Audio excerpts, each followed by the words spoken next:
ታሪካዊ ዳራውን በደንብ አድርጌ በዩቲዩብ ላይ ያስቀምጫለሁ። ምናልባት ይሄንን መልእክት የምትከታተሉ ለመጀመሪያ ጊዜ ወደዚህ ቤት የገባችሁ ቲክቶክ ባዮ ላይ ሄዳችሁ ሊንክ አለ የዩቲዩብ ወይም መርከቡ አየለ ብላችሁ ሰርች ብታደርጉ ከታሪካዊ ዳራ ጀምራችሁ ይህን ትምህርት ብትማሩ በጣም መሰረታዊ ለሆነው ጥያቄዎቻችሁ ምላሽ ታገኛላችሁ ብዬ አስባለሁ። ታሪካዊ ዳራውን ማጥናት የመጽሐፉን 50% የመጨረስ ያህል ነው። ታሪካዊ ዳራ ማወቅ በጣም ነው የሚጠቅመው። ስለዚህ ሄዳችሁ ሁለቱን መግቢያ ተከታተሉ። በቀጥታ ዛሬ ምዕራፍ 1 ነው የምንመለከተው። ምዕራፍ 1 20 ቁጥሮች አሉትና 20 ቁጥሮቹን ከፋፍለን ነው አብረን የምንመለከተው። ግን ወደ ክፍሉ ከመሄዴ በፊት አንድ በጣም መሰረታዊ የሆነ ነገር ነግራችሁና ወደ ክፍሉ እገባለሁ ማለት ነው። የምነግራችሁ ነገር ምንድነው? አንድ የታወቀ ሰው ምን አለ? ብዙ የሐሰት ትንቢቶች በሚነገሩበት ጊዜ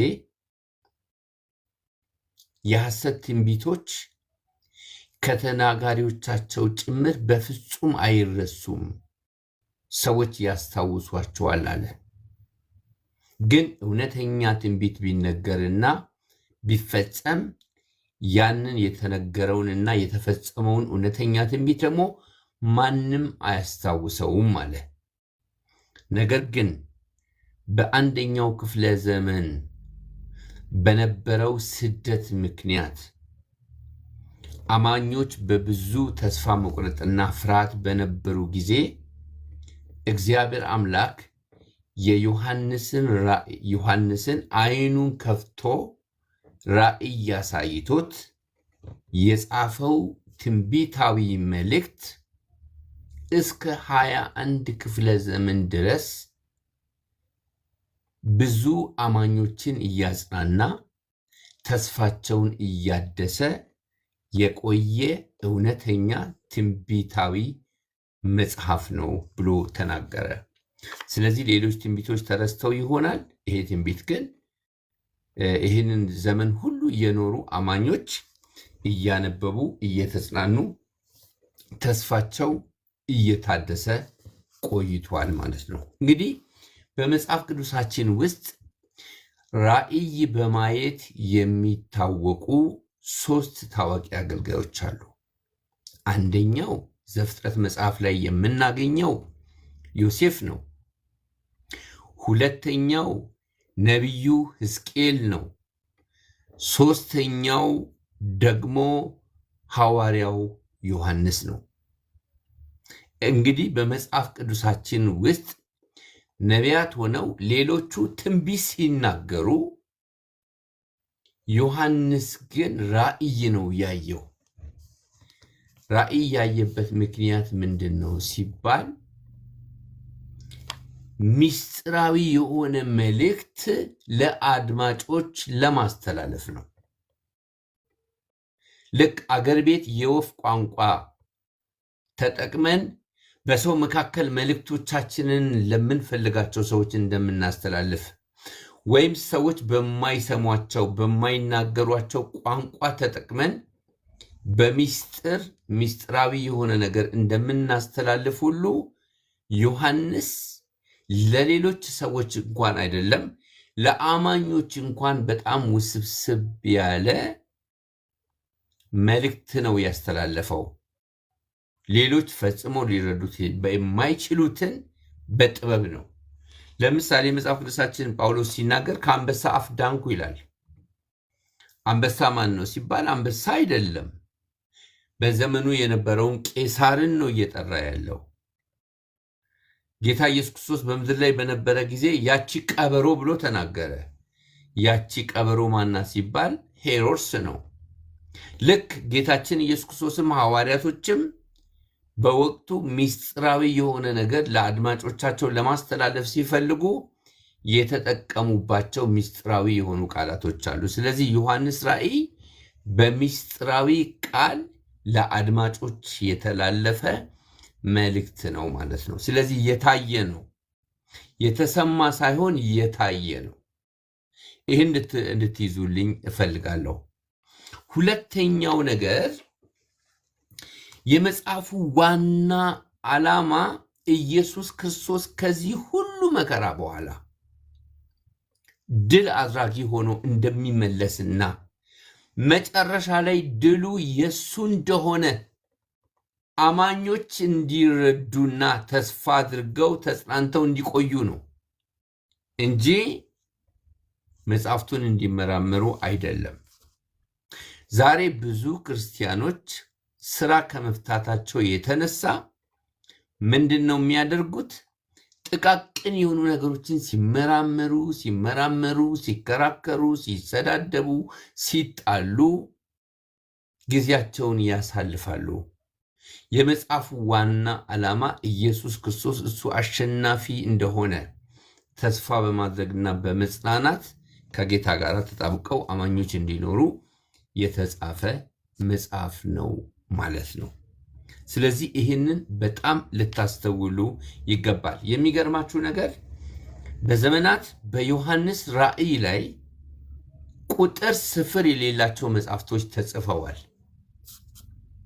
ነገር ግን ከተጻፉት መጽሐፍቶች መካከል ሁለት ጸሐፊዎች የጻፉትን መጽሐፍ አምጥታችሁ ይመሳሰላል ወይስ አይመሳሰልም ብትሉ ከብዙ መጽሐፍቶች መካከል ሁለቱ እንኳን አይመሳሰሉም። ስለዚህ ሚስጥር በሆነው ነገር ላይ ልንረዳ በማንችለው ነገር ላይ ጊዜያችንን ከማባከን ስራ ፈቶች እንዳልሆንን በመረዳት ጌታችን ኢየሱስ ክርስቶስ በመጨረሻው ዘመን ላይ ድል አድራጊ እንደሆነ በመረዳት እስከሚመጣ ድረስ የተሰጠን አሳይመንት አለ። ያንን አሳይመንት ቶሎ ብለን ሰርተን እሱ በሚመጣበት ጊዜ አንተ ታማኝ ባሪያ፣ አንተ ታማኝ በጎ ባሪያ፣ የተሰጠህን ኃላፊነት በሰላም ተወጥተሃልና ወደ ጌታ ደስታ ግባ ተብለን ለመግባት እንድንችል እግዚአብሔር አምላክ ይርዳን። ይሄንን ካልኩ በኋላ በቀጥታ ቁጥር 1 ላይ የምናገኘው አንድ ሐሳብ አለ። ምናልባት መጽሐፉን የያዛችሁ ሰዎች መጽሐፍ ቅዱስ እያወጣን እናነባለን። ዮሐንስ ራእይ ምን ይላል? 1 ቁጥር ላይ ቶሎ ይሆን ዘንድ የሚገባውን ነገር ለባሪያዎቹ ያሳይ ዘንድ እግዚአብሔር ለኢየሱስ ክርስቶስ የሰጠው በእርሱም የተገለጠው ይህ ነው። ኢየሱስም በመልአኩ ልኮ ለባሪያው ምን አደረገ? አመለከተ፣ አሳየው ብሎ የእግዚአብሔር ቃል ይናገራል። ስለዚህ ዮሐንስ ራእይ ምንድን ነው? ራእይ ነው። ራእይ ማለት ምን ማለት ነው? የሚገለጥ ነገር ማለት ነው። የታየ ነው። መልእክት አለው፣ ትርጓሜ አለው፣ የሚገለጥ ማለት ነው። መጋረጃው ተከፍቶ ግልጽ የሚሆን ነገር ማለት ነው። ስለዚህ ዮሐንስ ያየው ነገር መገለጥ አለበት። ዮሐንስ ያየው ነገር መገለጥ አለበት። ውስጠ ወይራ ነው። ዮሐንስ ያየው በቅኔ ሁላችሁም እንደምታውቁት የቅኔ ምንድን ነው? ብር የሚባል አለ፣ ውስጠ ወይራ የሚባል አለ፣ ወርቃማ ክፍል የሚባል አለ። ውስጠ ወይራ ነው፣ መልእክት አለው። ስለዚህ መገለጥ አለበት ማለት ነው። ስለዚህ ምን ማድረግ አለብን? ሽፋኑን ማንሳት አለብን። እንደገና ደግሞ መግለጥ አለብን፣ ማሳየት አለብን ዮሐንስ ራእይን። ስለዚህ ይሄ መጽሐፍ የሚገርም ነገር በደንብ ከሰማችሁኝ አንድ ነገር ልንገራችሁ። በብሉይ ኪዳን ዘመን ነቢያቶቹ መልእክት ካስተላለፉ በኋላ መልእክቱ ይታሸግና ይቀመጣል። በሚፈጸምበት ጊዜ ግን መጽሐፉ የታሸገው ነገር ይገለጥና የተፈጸመውና ያልተፈጸመው ይለያል። የተፈጸመው ነገር ካለ ነቢዩ እውነተኛ ነቢይ ነው፣ ከእግዚአብሔር ዘንድ የተላከ ነው ይባላል። የታሸገው ነገር ግን ውሸት ከሆነ ደግሞ ነቢዩ ሐሰተኛ ነቢይ ነው ተብሎ በድንጋይ ይወገራል። ስለዚህ ዮሐንስ ያየውን ራእይ ዳንኤልን ዝጋው ያለው እግዚአብሔር፣ ዮሐንስን ግን ምንድን ያለው? በቅርብ ጊዜ የሚፈጸም ስለሆነ በቅርብ ጊዜ የሚፈጸም ስለሆነ በማህተም አትዝጋው፣ ክፍት ይሁን ነው የተባለው። ስንት ዓመት ክፍት ሆኖ ተቀመጠ ቢባል 2000 ዓመት ክፍት ሆኖ ተቀምጧል። በ30 ዓመታት የሚፈጸም ትንቢት እኮ በብሉይ ኪዳን ዘመን ይዘጋል፣ ይታሸጋል፣ ብራናው ይታሰራል። 2000 ዓመት የቆየው ይሄ መጽሐፍ ግን ምን ሆኗል? ክፍት ነው። ለምንድን ነው ክፍት የሆነው ካላችሁኝ፣ በመጠባበቅ እንድንሆን ነው። ቶሎ ይመጣል ብለን በናፍቆትና በጉጉት እንድንጠባበቅ ነው፣ እንድንጽናና ነው፣ ተስፋም ደግሞ እንድናደርገውም ጭምር ነው። ክብር ለኢየሱስ ክርስቶስ ይሁን። ወገኖቼ በመጽሐፍ ቅዱሳችን ውስጥ ወደ 34,000 ተስፋዎች አሉ። ከተስፋዎች ሁሉ የሚበልጥ ትልቅ ተስፋ፣ የተባረከ ተስፋ፣ ታላቅ ተስፋ፣ የክብር ተስፋ የሚባለው የጌታችን የኢየሱስ ክርስቶስ ዳግም መመለስ ነው ማለት ነው። ስለዚህ እግዚአብሔር ወደፊት ሊፈጸም ያለውን ነገር ለዮሐንስ አመልክቷል። ምድር ላይ ስታዩ የሚታየው የሚሰማው አማኞች የሚያልፉበት ጎዳና በሙሉ አምላክ የሌላቸው እስኪመስል ድረስ ተስፋ የሚያስቆርጥ ነው። ተስፋ የሚያስቆርጥ ነው። ግን ከላይ ከሰማይ ደግሞ ምን አለ ካላችሁኝ፣ ተስፋ አለ። ከላይ ከሰማይ ምን አለ ካላችሁኝ፣ ተስፋ አለ። ስለዚህ ጭልም ባለበት ድቅድቅ ጨለማ በሆነበት ዓለም ላይ እግዚአብሔር ለሰው ልጆች ተስፋ ሲሰጥ ስትመለከቱ እንዴት እንደሚያስደስት ልነግራችሁ አልችልም። ክብር ለእግዚአብሔር ይሁን። ዛሬም በዘመናችን የሚታየው የሚሰማው፣ ቴሌቪዥኑን ስንከፍተው፣ ሶሻል ሚዲያውን ስንከፍተው፣ ቲክቶኩን ስንከፍተው የሚታየው የሚሰማው ሁሉ ጆሮን ጭው የሚያደርግና ከሕፃናት እስከ አዋቂ ድረስ የሚያሳቅቅ፣ ሲመሽ ወይኔ ምን ይሆን እስክንል ድረስ፣ ሲነጋ ደግሞ ነገ ምን እንሰማለን እስክንል ድረስ የሚያሳቅቅ ነገር አለ። ቀና ብለን አይኖቻችንን ወደ ሰማይ ስንመለከት፣ መጽሐፉ ላይ የተገለጠውን ስንመለከት እግዚአብሔር በላይ በሰማይ ለሚያምኑ እርሱን ለሚጠባበቁ እሱን ተስፋ ለሚያደርጉ እሱን በጽድቅና በቅድስና እያገለገሉ ለሚኖሩ ሰዎች ያዘጋጀው የክብር ሕይወት አለ። እዚህ እየወደመ ነው፣ እዛ ግን እየለማ ነው። እዚህ ጋር ግን እየፈረሰ ነው፣ እዛ ጋር ግን እግዚአብሔር ለሚወዱት ልጆቹ ምን እያደረገ ነው? ቤት እየሰራ ነው። ስለዚህ ምን አለ? ሰው ዝም ብሎ ከመሬት ተነስቶ ራሱን ለማጽናናት እንደሚጽናናበት የውሸት ተስፋ ሳይሆን እውነተኛ የሆነ ተስፋ አለ። ስለዚህ ሁላችሁም ይህን ተስፋን በተመለከተ በኮሜንታችሁ ላይ ኢየሱስ ይመጣል ብላችሁ ጻፉ። ኢየሱስ ክርስቶስ ምን ያደርጋል? ይመጣል። ክብር ለእግዚአብሔር ይሁን። እንግዲህ ጸሐፊው ባለፈው እንደነገርኳችሁ ዮሐንስ ነው። በተለይ ሁለተኛው መግቢያ ላይ በጣም ሰፊ ነገር ተናግሬያለሁ። በቀጥታ ወደ ተደራሲያኑ በምንገባበት ጊዜ ከቁጥር 3 ጀምሮ እስከ 4 ባለው ክፍል ላይ እንደዚህ ይላል። 2፣ 3፣ 4 ላንብብላችሁ። እርሱም ለእግዚአብሔር ቃልና ለኢየሱስ ክርስቶስ ምስክር ላየውም ሁሉ መሰከረ ብሎ ይናገርና ቁጥር 3 ላይ እንደዚህ ይላል፣ ዘመኑ ቀርቧልና የሚያነበውም የትንቢቱን ቃል የሚሰሙትም በውስጡ የተጻፈውንም የሚጠብቁ ምንድን ናቸው? ብፁዓን ናቸው።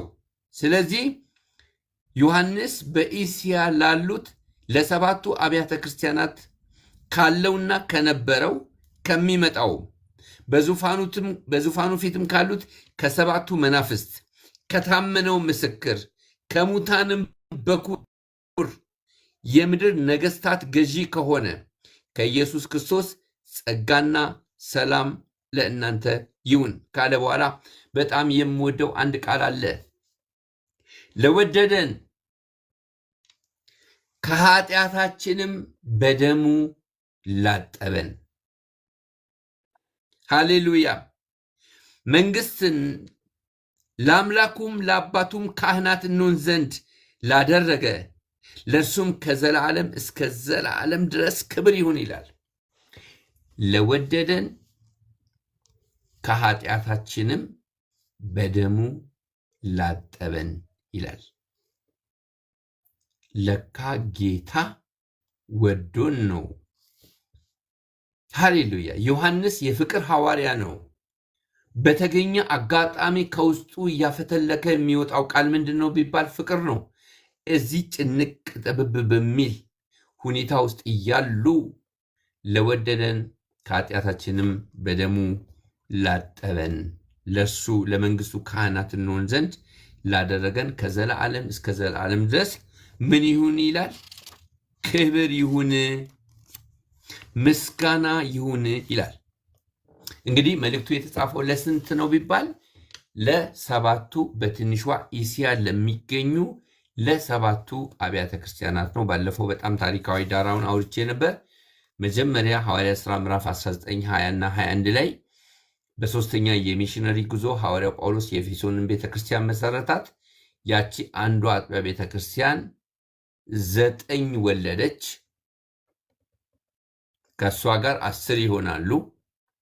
ከ10ሩ በጣም ክሪቲካል በሆነ አንዳንድ ችግር ውስጥ የነበሩ አብያተ ክርስቲያናት 7 ናቸው።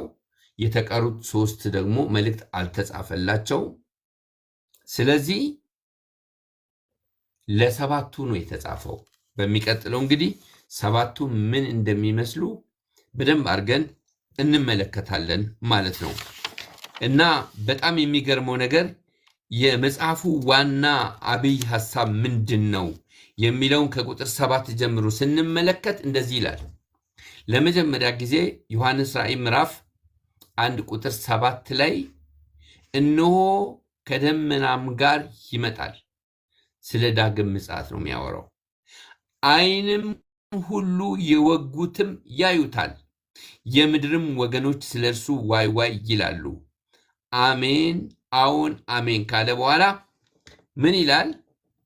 ያለውና የነበረው የሚመጣውም፣ ክብር ለኢየሱስ ይሁን።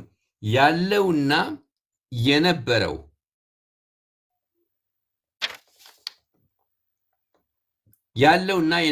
የሚመጣውም ሁሉንም የሚገዛ ጌታ አምላክ አልፋና ኦሜጋ እኔ ነኝ ይላል። እኔ ወንድማችሁ የሆንኩ ከእናንተ ጋርም አብሬ መከራውንና መንግስቱን ትዕግስቱን የክርስቶስ ኢየሱስንም ትዕግስት የምካፈል ዮሐንስ ስለ እግዚአብሔር ቃልና ስለ ኢየሱስ ምስክር ፍጥሞ በምትባል ደሴት ነበርኩኝ ካለ በኋላ በቁጥር 10 ላይ በጌታ ቀን በመንፈስ ነበርኩ፣ በኋላዬም የመለከትን ድምፅ የሚመስል ታላቅ ድምፅ ሰማሁ። እንዲሁም የምታየውን በመጽሐፍ ጽፈ ወደ ኤፌሶንና ወደ ሰርሜኔስ ወደ ጴርጋሞንም ወደ ቲያጥሮንም ወደ ሰርዴስም ወደ ፊላዴልፊያም ወደ ሎዶቅያም በእስያም ወዳሉት ወደ ሰባቱ አብያተ ክርስቲያናት ላካለኝ። የሚናገረኝንም ድምፅ ለማየት ዞር አለሁ። ዘወትርም ብዬ 7 የወርቅ መቅረዞችንም አየው። በመቅረዙ መካከል የሰው ልጅ የሚመስለውንም አየው። እርሱም እስከ እግሩ ድረስ ልብስ የለበሰው ደረቱንም በወርቅ መታጠቂያ የታጠቀ ነበረ። ራሱና የራሱ ፀጉርም እንደ ነጭ የበግ ፀጉር እንደ በረዶም ነጭ ነበሩ። ዓይኖቹም እንደ እሳት ነበልባል ነበሩ። እግሮቹም በእቶን የነጠረ የጋለ ነሐስ ይመስሉ ነበር። ድምፁም እንደ ብዙ ውኆች ድምፅ ያስፈራ ድምፅ ነበር። በቀኝ እጁም 7 ከዋክብት ነበሩት። ከአፉም በሁለት ወገን የተሳለ ስለታም ሰይፍ ወጣ። ፊቱም በኃይል እንደሚያበራ እንደ ፀሐይ ነበረ። ባየሁትም ጊዜ እንደ ሞተ ሰው ሆኜ ከእግሩ በታች ወደቅሁ። ቀኝ እጁም ጫነብኝ፣ እንዲህም አለኝ፣ አትፍራ፣ ፊተኛውና መጨረሻው ሕያውም እኔ ነኝ። ሞቼም ነበርኩ፣ እነሆም ከዘላለም እስከ ዘላለም ድረስ ሕያው ነኝ። የሞትና የሲኦል መክፈቻ አለኝ። እንግዲህ ያየኸውን አሁንም ያለውን ከዚህም በኋላ ይሆን ዘንድ ያለውን ጻፍ ካለ በኋላ በቀኝ እጄ ያያቸው የሰባቱ ከዋክብትና የሰባቱ የወርቅ መቅረዞች ምስጢር ይህ ነው። 7ቱ ከዋክብት የሰባቱ አብያተ ክርስቲያናት መላእክት ናቸው። 7ቱ መቅረዞች ደግሞ 7ቱ አብያተ ክርስቲያናት ናቸው አለኝ ይላል። እንግዲህ አንድ ጊዜ ላንብብላችሁ ብዬ ነው። የጌታ ቀን የሚለውን ብዙ ሰዎች ምን ይላሉ? ጌታችን ኢየሱስ ክርስቶስ በሚመጣበት ቀን የሚሆነውን ያኔ የሚሆነውን በዚያ ቀን በመንፈስ ሆኖ አየ ይላሉ። እሱ ብዙ የሚያስኬድ አይደለም። ብዙዎች የሚስማሙበት የጌታ ቀን የሚባለው ጌታችን ኢየሱስ ክርስቶስ ሞትን ድል አድርጎ የተነሳበት ቀን ነው። የጌታ ቀን በመባል የሚታወቀው እሁድ ነው። ሁላችሁም እንደምታስታውሱ አርብ ምሽት ተሰቀለ፣ ቅዳሜ ዋለ፣ እሁድ ማልዶ ሞትን ድል አድርጎ ተነስቷል እና የጌታ ቀን የሚባለው ኢየሱስ ክርስቶስ ከሙታን የተነሳበት ቀን ነው። ስለዚህ ዮሐንስ ያየበት ቀን ነው ማለት ነው። ያየበት ቀን ነው ማለት ነው። በመቀጠል የምንመለከተው ሁላችንም እንደምናውቀው የሥላሴ ሁለተኛ አካል የሆነው ወልድ ወደ ምድር በሚመጣበት ጊዜ አምላክ የሥላሴ ሁለተኛ አካል ሆኖ ሳለ የባሪያም መልክ ይዞ መጣ አይደል? የባሪያም መልክ ይዞ መምጣቱ ሳያንሰው በበረት ተወለደ አይደል? በበረት መወለድ ብቻ ደግሞ አይደለም፣ በመስቀል ላይ ተሰቀለ። ከዛስ ሞተ፣ ተቀበረ፣ ተነሳ፣ በሰማያት በግርማው ቀኝ ደግሞ ሄዶ ተቀመጠ። ስለዚህ ባየነውም ጊዜ እንዳንወደው ደምግባት አልነበረውም መጽሐፍ ቅዱስ ይላል። እኛም ሁላችንም በእግዚአብሔር እንደተቀሰፈና እንደተመታ ቆጠር ነው ይላል። እግዚአብሔር የጠላው ይመስል ነበር ይላል። ኪሎ ከ50 በታች ነበር። ብዙ የሥነ መለኮት ምሁራን እንደሚያወሩ ከደቀ መዛሙርቱ ምንም አይነት ልዩነት አልነበረው። ዛሬ እንኳን ይሄንን መጽሐፍ ቅዱስ ውስጥ ኢየሱስ ክርስቶስ የመጣበትን ሁኔታ ስንመለከት ዛሬም እንደሱ እየመሰለን በጣም ነው የምናዝንለት። ኢየሱስ ከንፈር የሚመጠጥለት ምስኪን ነው የሚመስለው። ምክንያቱም ዓለም በበረት ተቀብላ የሸኘችው በመስቀል ላይ ነው። ሁለቱም የውርደት ቦታ ነው። ስለዚህ አይምሯችን ላይ የበረቱና የመስቀሉ ተስሎብናል። ከዛ ውጭ ኢየሱስን ማየት በጣም ነው የሚከብደው። ከዛ ውጭ ኢየሱስን በአይምሯችን መሳል በጣም ከባድ ነው። እናንተ ምዕራፍ 1ን ስታነቡ አንድ ነገር ብታስተውሉ ደስ ይለኛል።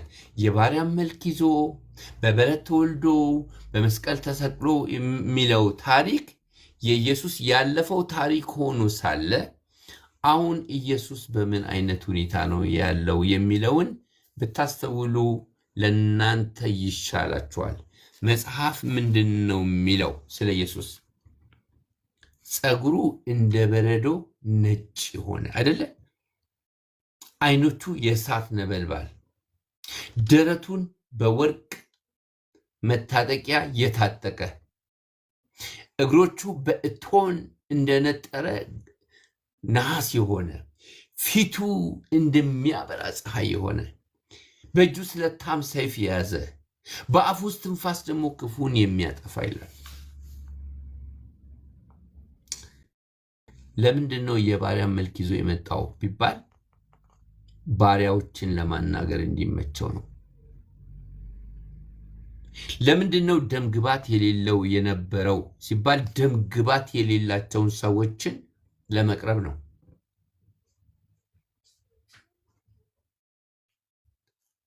የባሪያ መልክ ባይዝና የቤተ መንግስት ገጽታ ቢኖረው ኑሮ ኢየሱስን ስንቀርብ እየተሸማቀቅን ነበር፣ እንደኔና እንደናንተ አይነቶቹ። ግን በእኛ ሁኔታ ነው የመጣው። ስለዚህ ደምግባት ለሌለው ደምግባት ነው የሆነው፣ ባሪያ ለሆነው ባሪያ ነው የሆነው። ከኛ ያልሆነው ነገር የለም፣ በነገር ሁሉ የተፈተነ ነው። አሁን ግን እንደሱ አይደለም ኢየሱስ። አሁን ወንድሞቼ እና እህቶቼ ኢየሱስ ክርስቶስ ያለው በሚያስፈራ ክብርና በሚያስፈራ ግርማ ነው ኢየሱስ ያለው።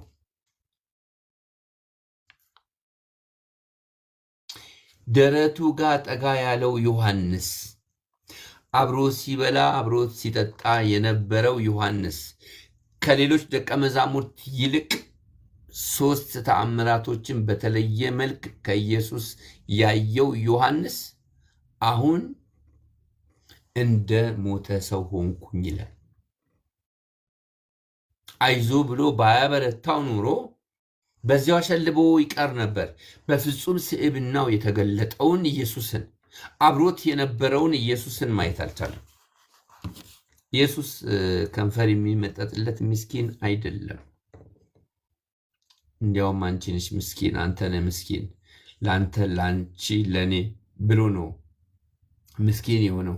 ወደ ቀደመው ክብር ሲመለስ ግን ሃሌሉያ፣ ክብር ለኢየሱስ ይሁን። በክብር ነው ያለው። ይህንን ዮሐንስ አይቷል።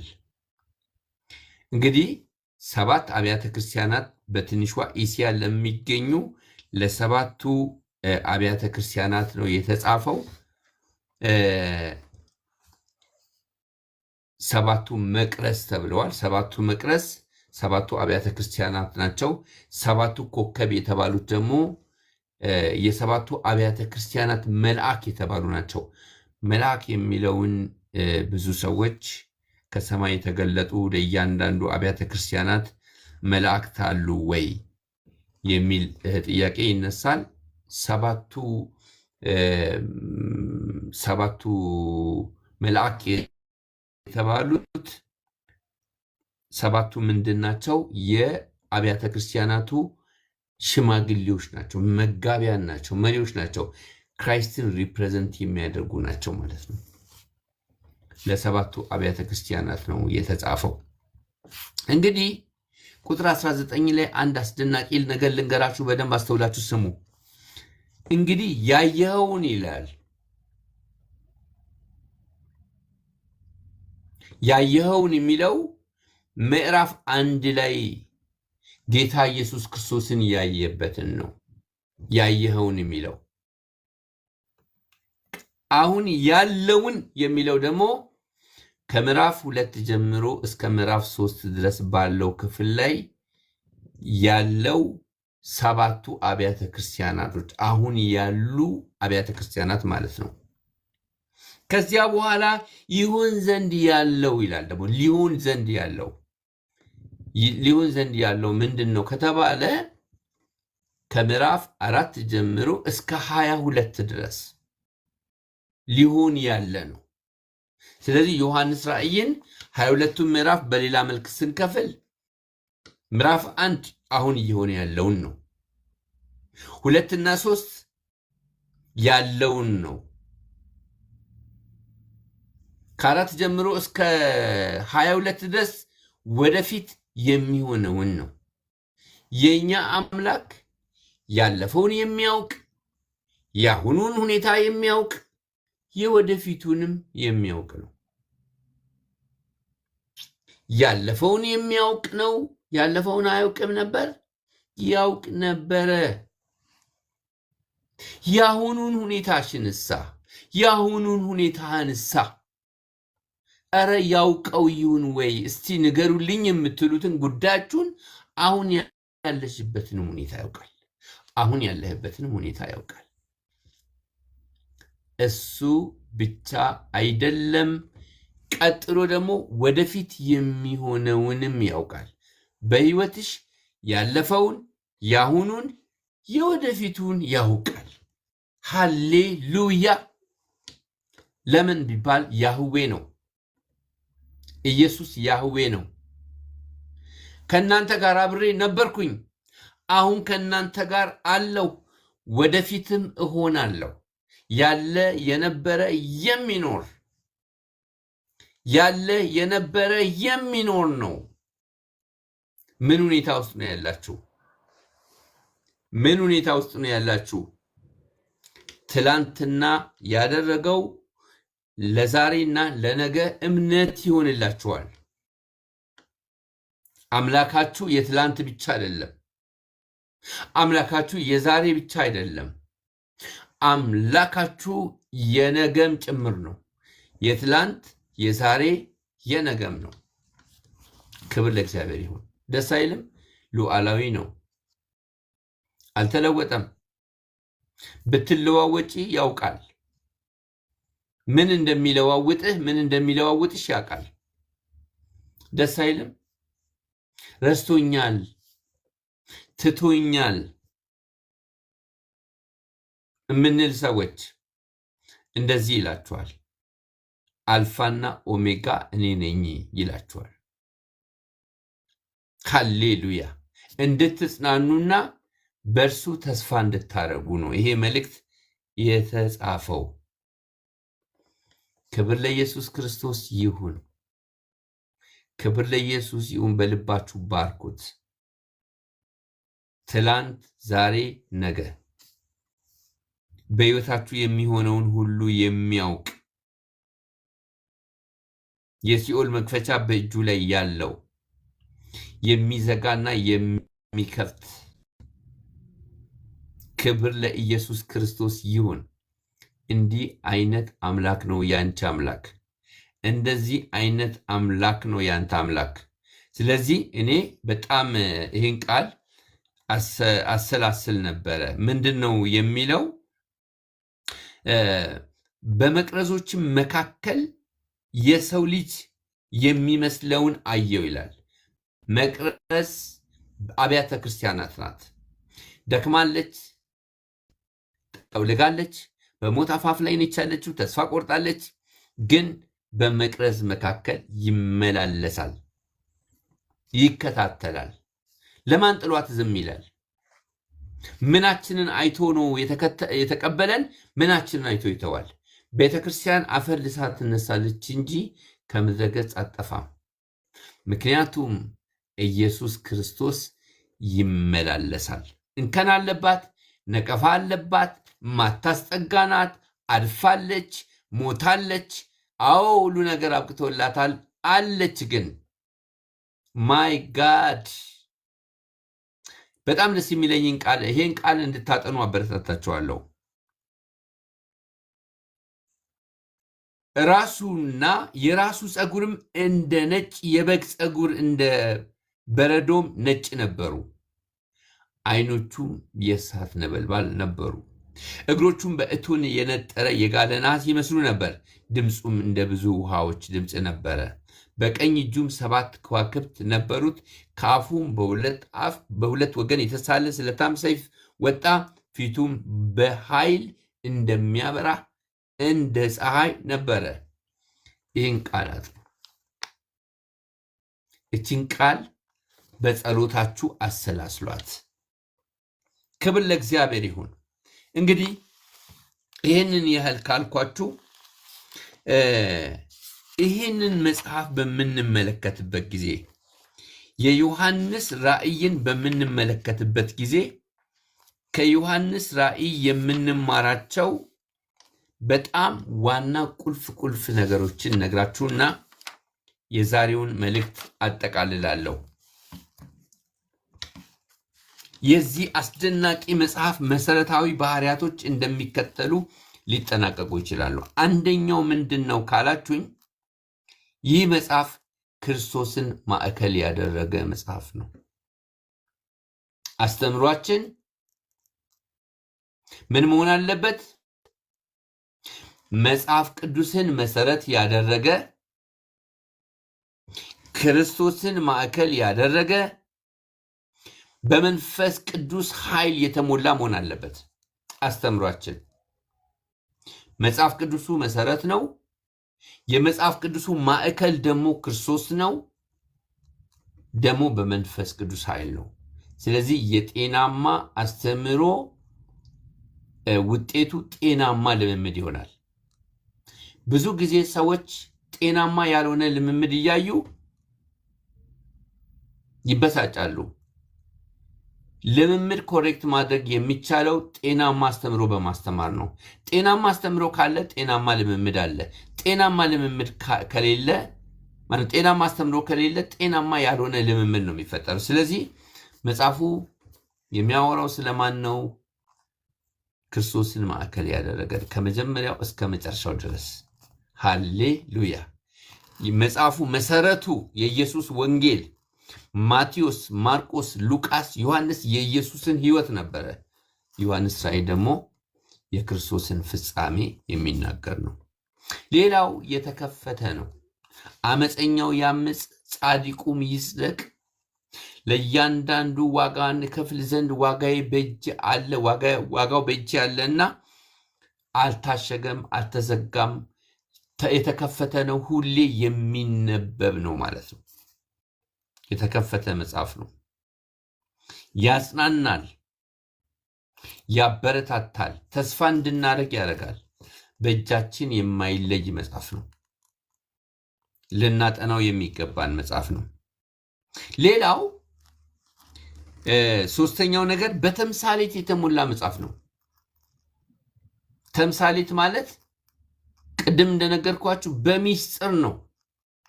ማንም እኔ ነኝ ያለ ጸሐፊ፣ እኔ ነኝ ያለ ተርጓሚ 100% ዮሐንስ ሊል የፈለገውን ማግኘት የሚችል የለም። ተምሳሌት አለው። ትርጉሙን ማን ነው የሚያውቀው? ዮሐንስ ነው። ትርጉሙን ማን ነው የሚያውቀው? የሰሙ ሰዎች ናቸው። ምን ለማለት ተፈልጎ ይሄ ቃል እንደተጠቀመ ማንም ሊያውቅ አይችልም። ጸሐፊውና ተቀባዩ ብቻ ነው የሚያውቀው። ተምሳሌት አለው። በቃ ራእይ አይደል? ራእይ ነው። አየው ነው አይደል? ያየው ነገር በጣም አስፈሪ ነው። ያየው ነገር አስደንጋጭ ነገር ነው። ግን ትርጉም አለው። ትርጉሙን የሚያውቀው ማን ነው? ጸሐፊውና ተቀባዮቹ እግዚአብሔር ብቻ ነው። ማናችንም 100% ልንረዳ አንችልም ማለት ነው። ሌላው የትንቢት መጽሐፍ ነው። ትንቢታዊ ቃሎች አሉ፣ ወደፊት የሚፈጸሙ የመጽሐፍ ቅዱስ ማጠቃለያ ትንቢቶች አሉት። ክብር ለእግዚአብሔር ይሁን። 7ቱ የመከራ ዘመን ከፊት ለፊት እንዳለ ይናገራል። የአርማጌዲዮን ጦርነት ይናገራል። የ1000 ዓመት መንግስት ይናገራል። የነጭ ዙፋን ፍርድ ይናገራል። የዘላለምንም ሕይወት ይናገራል። ስለዚህ ትንቢታዊ መጽሐፍ ነው ማለት ነው። ሌላው በረከት ያለበት ኤፌሶን ላይ ሁላችሁም እንደምታውቁት በሰማያዊ ስፍራ በመንፈሳዊ በረከት የባረከን የጌታችን የኢየሱስ ክርስቶስ አምላክና አባት ይባረክ ይላል አይደለ? ስለዚህ በብሉይ ኪዳን በረከቱ ምድራዊ ነበረ። በአዲስ ኪዳን የበረከት ሁሉ ፍጻሜ የሆነ መንፈሳዊ በረከት ነው። መንፈሳዊ በረከት ነው። ስለዚህ በረከት ያለበት መጽሐፍ ነው። መጽናናት ያለበት መጽሐፍ ነው። ተስፋ ያለበት መጽሐፍ ነው። መንፈሳችንን የሚመግብ መጽሐፍ ነው። ሃሌሉያ። ስለዚህ ሞባይል ነክቼ ነው። ስለዚህ በፍርሃት ልንንቀጠቀጥ አይገባም። ዮሐንስ ራእይ አንብበን ካቃዠን ከማን ወገን ነን? ከፈራን ከማን ወገን ነን? ለእኛ እኮ ይሄ መጽሐፍ የበረከት መጽሐፋችን ነው። በእኛ ላይ የሚሆነውን አይደለም የሚናገረው። ከዚህ ነው እግዚአብሔር እኔን ያዳነኝ ብለን እንድናመሰግን የሚያደርገን ነው። በእኛ ላይ የሚሆነውን አይደለም። እኛ ከዚህማ ዳንን፣ ካለፈው መከራ ዳንን፣ ከአሁን መከራ እየዳንን ነው። ከሚመጣው መከራ እንድናለን። የሚያድን አምላክ ሊያድነን እንጂ የጠራን ሊቆጣን አይደለም። ከዛ በመቀጠል ስድስተኛ የምንመለከተው ከዘመኑ ጋር የሚዛመን ነው። ዘመኑ ቀርቧል ይላችኋል። የጌታችንን የኢየሱስ ክርስቶስን መገለጥ ስትጠባበቁ አንድስ እንኳን የጸጋ ስጦታ አይጎልባችሁም። የተባረከ ተስፋ አላችሁ፣ አይዟችሁ። ቤት ሊሰራላችሁ የሄደው ጌታ ሊመጣ በቅርብ ነው ይላችኋል። ቶሎ ይመጣል ይላል። አሁኑኑ ወዲያውኑ የሚሆን ነገር አለ ይላል።